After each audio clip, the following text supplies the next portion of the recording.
Assalamualaikum warahmatullahi wabarakatuh. Kami dari kelompok 6 akan mempresentasikan tentang aktivitas media internal yang terdiri dari Ronald Justinov, Tasya Rompis, Gavrila Bulvanita Burhani, Dan Romeo Fernanyanto, serta teman kita yang berhalangan berhadir, yaitu Muhammad Rafa.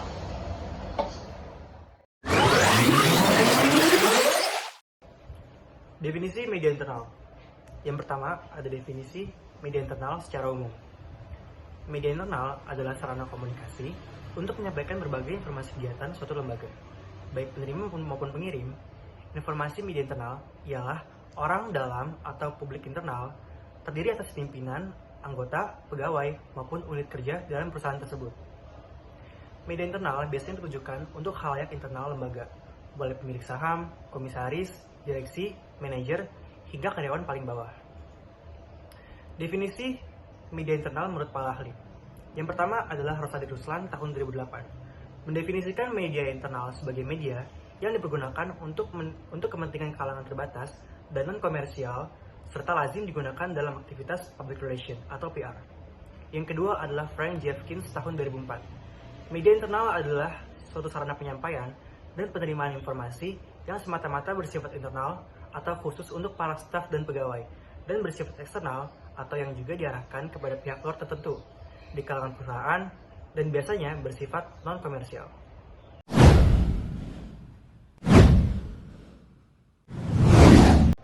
jenis-jenis media internal. Ada 5 jenis media internal. Yang pertama, The Sales Bulletin.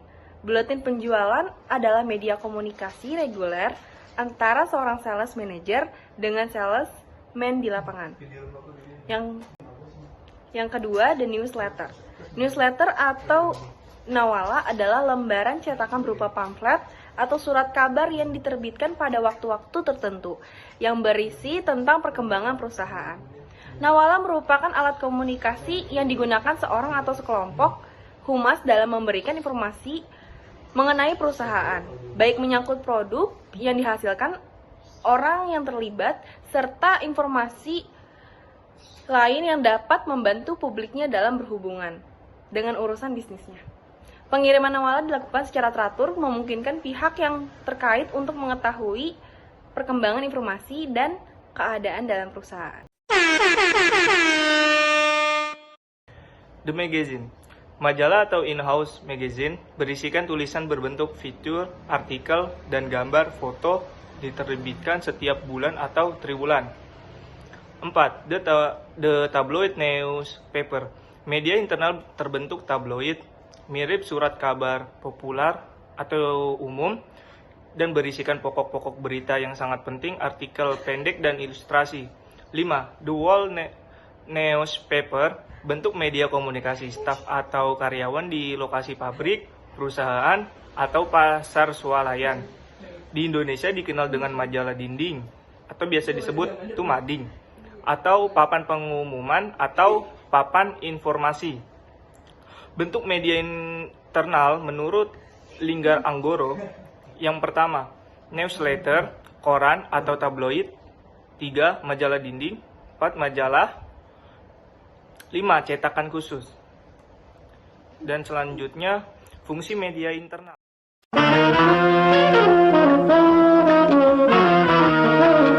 Fungsi media internal, antara lain publikasi informasi yang tidak bisa dimuat di media komersial serta komunikasi internal perusahaan atau lembaga.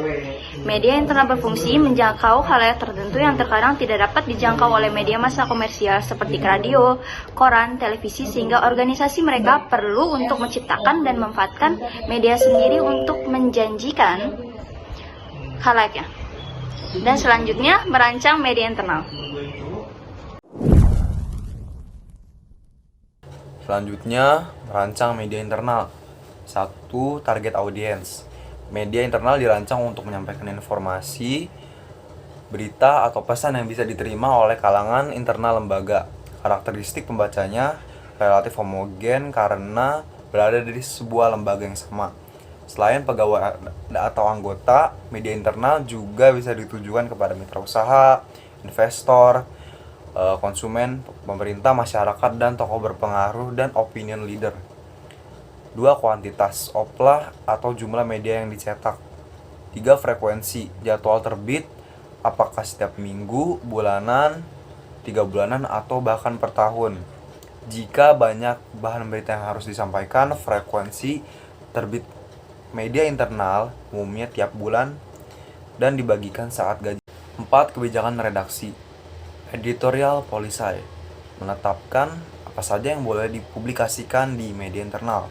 Secara teknis redaksional, teknik penulisan media kehumasan menurut Rosadi Ruslan antara lain sebagai berikut. 1. Persiapan dalam menggarap tulisan. Gaya bahasa, mengangkat topik, rancang tujuan, dan publikasi. 2. Akurasi, yaitu keakuratan informasi, publikasi dapat dipercaya. 3. Bahasa. 4. Kalimat aktif, gaya bahasa formal, gaya penulisan enak dibaca, dan kosakata terpilih, padat, dan singkat.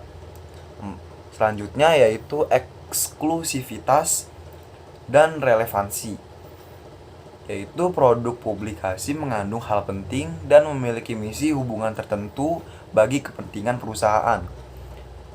Dan terakhir yaitu latar belakang penulisan atau background, yaitu pelengkap atau bermanfaat untuk menunjang informasi.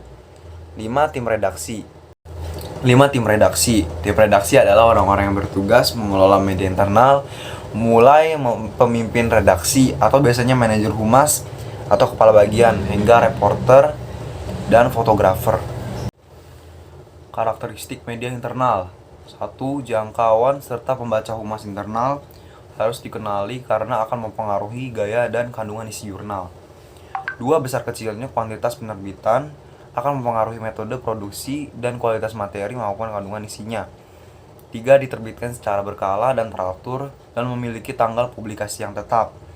4. Disesuaikan dengan keseluruhan program humas dan jadi wahana untuk mencapai khalayak yang hendak dituju.